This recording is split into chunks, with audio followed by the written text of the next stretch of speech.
గారు నవీన్ గారు సో అంటే ఓజీ మూవీ బజ్తో కంపేర్ చేస్తే ఇది కొంచెం బజ్ తగ్గినట్లుగా అనిపిస్తుంది. దాంతోపాటు మీరు 5-6 ఇయర్స్ బ్యాక్ మూవీ స్టార్ట్ చేసినప్పుడు అనుకున్న బడ్జెట్కి ఇప్పటికీ ఎంత చేంజ్ ఉంది. దాంతోపాటు బడ్జెట్ విషయంలో చాలా వరకు నిర్మాతలు ఫ్రెండ్లీగానే ఉంటారు పవన్ కళ్యాణ్.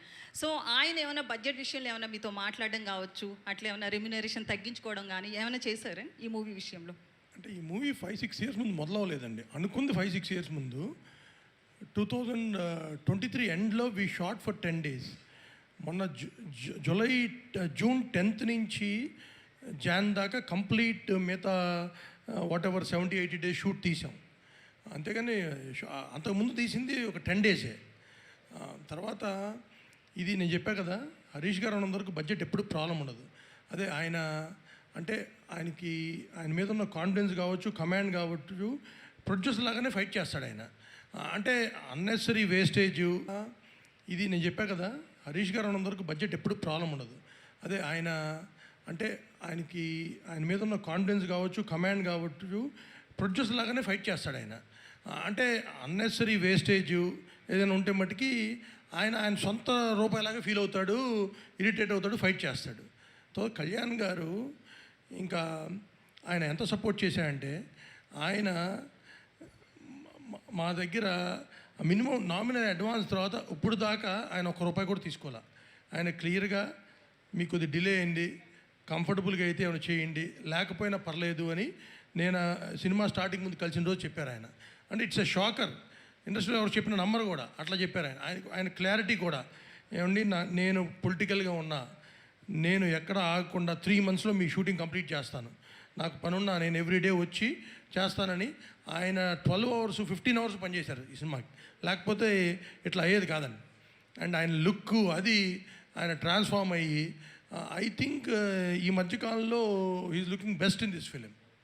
హరీష్ గారు అయితే 5-6 years బ్యాక్ ఆ 10 days షూట్ని మూవీలో ఉంచారా? 6 years బ్యాక్ కాదండి, మీరు మళ్ళీ 5-6 షూట్ చేసాం 23లో. ఆ లుక్స్ చేంజ్ ఉన్నాయి కదా. పవన్ కళ్యాణ్ గారు ఎలక్షన్స్లోకి వచ్చిన తర్వాత, ఎలక్షన్స్లో తిరగడం కావచ్చు, పొలిటీషియన్ అయిన తర్వాత అంటే మినిస్టర్ అయిన తర్వాత కావచ్చు, ఆ లుక్స్లో చాలా చేంజెస్ వచ్చాయి. సో మీరు కథ అనుకున్నప్పుడు ఒకలా ఊహించుకుంటారు. సో ఎలా చెప్పండి, క్వశ్చన్ ఫినిష్. సో ఆ షూట్కి సంబంధించింది ఆ క్లిప్స్ ఉంచారా, లేకపోతే మళ్ళీ రీషూట్ చేశారా, ఎట్లా? ఇప్పుడు మీరు ట్రైలర్లో చూస్తే రేపు పొద్దున సినిమాలు చూసినా ఒక 2 years బ్యాక్ షార్ట్స్ కొన్ని ఉంటాయి, ఇప్పుడు కొన్ని ఉంటాయి. మీరు చూడండి, షార్ట్ టు షార్ట్ పాజ్ చేసి చూడండి, ఎక్కడ లుక్ డిఫరెన్స్ ఉందో చెప్పండి. ఒకవేళ లుక్ డిఫరెన్స్ ఉన్నా సరే కొంచెం దాని ఏమంటారు, అక్కడ పవన్ కళ్యాణ్ కనపడతారు, ఇక్కడ పవన్ కళ్యాణ్ కనపడతారు. అదేంటి 2 years బ్యాక్ పవన్ కళ్యాణ్ ఇప్పుడు హీరో మారిపోయాడు ఏంటి అనేంత లుక్ అయితే ఉండదు. లెటస్సే లుక్ మారింది అని ఆడియన్స్ కూడా అర్థమైంది అనుకోండి. మా వాళ్ళు అందరూ ఎలా ఉంటారంటే, మరి అంతే కదా, ఆయన బిజీగా ఉన్నారు కదా, ఎలక్షన్ ముందు స్టార్ట్ చేశారు, మారితే లుక్ మారుద్ది అనుకుంటారు. వాళ్ళు కూడా అడ్జస్ట్ అయిపోతారు. ఓకే, అయితే తమన్ గారికి చెప్పాలి సేమ్ థింగ్. మీరు లుక్ ఐడెంటిఫై చేయలేరు మీరు ట్రైలర్లో చూడండి. ఎందుకంటే ఈ షార్ట్ ఫర్ 10 days మీరు చూసి ఆ 10 days లేదని మీ డిఫరెన్స్ లేదు. ఎందుకంటే చాలా నెగ్లిజిబుల్ డిఫరెన్స్ లేదు. ఆయన అట్లాగే ట్రాన్స్ఫార్మ్ అయ్యి వచ్చారు మళ్ళీ షూట్కి. హరీష్ గారు అయితే తమన్ గారికి దేవిశ్రీ ప్రసాద్ గారికి సంథింగ్ ఏదో ఇష్యూ ఉండి ప్రీ రిలీజ్కి రాలేదు, ఇట్లా చాలా టాక్ నడుస్తుంది కదా. ఏ ఇష్యూ లేదు. కళాసుధ అవార్డ్స్ అదే రోజు ఉన్నాయి. పిబి శ్రీనివాస్ గారని ఘంటసాల సమకాలీనికులు, పిబి శ్రీనివాస్ గారని చాలా గొప్ప సింగర్. ఆయన గౌరవార్థం ఆయన అవార్డు దేవిశ్రీ ప్రసాద్ గారికి ఇస్తున్నారు. ఇలాగ ఉంది కాబట్టి అతను అవార్డు తీసుకుంటున్నాడు కాబట్టి ప్రీ రిలీజ్ ఈవెంట్కి రాలేదు. ఈ విషయం కళ్యాణ్ గారికి తెలిసి చాలా సంతోషించారు. దేవి వస్తున్నాడని అడిగారు ఆయన. సార్ ఇట్లా కళాసుధ పిబి శ్రీనివాస్ గారు మరి ఆ అవార్డు తీసుకోకపోతే ఎలాగా అని చెప్పి కళ్యాణ్ గారు కూడా ఆ విషయాన్ని చాలా అభినందించారు.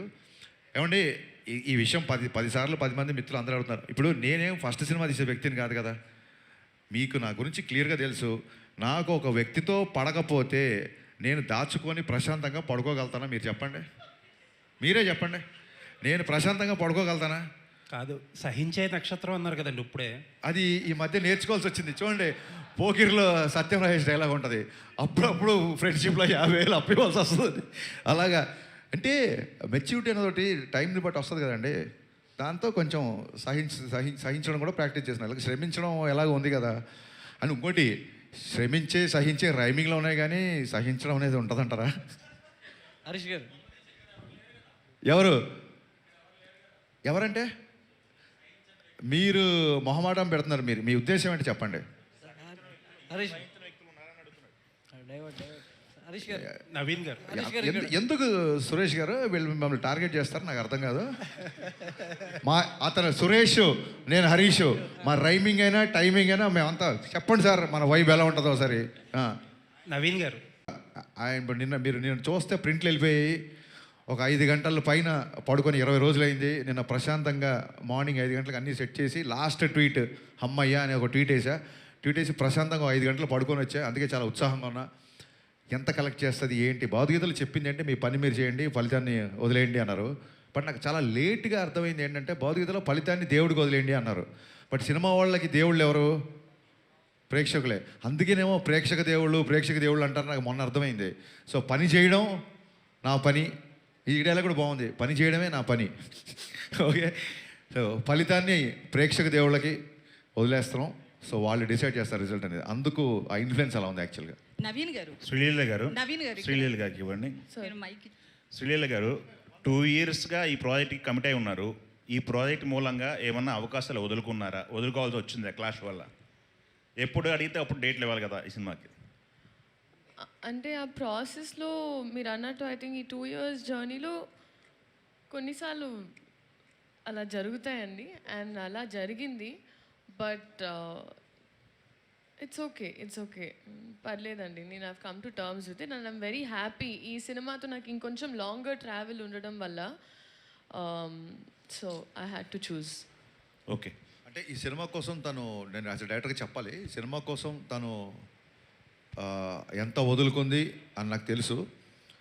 బట్ ఈ సినిమా కోసం వదులుకుంది, ఈ సినిమా వల్ల వడ్డీతో సహా వచ్చేస్తాయి మొత్తం. ఓకే.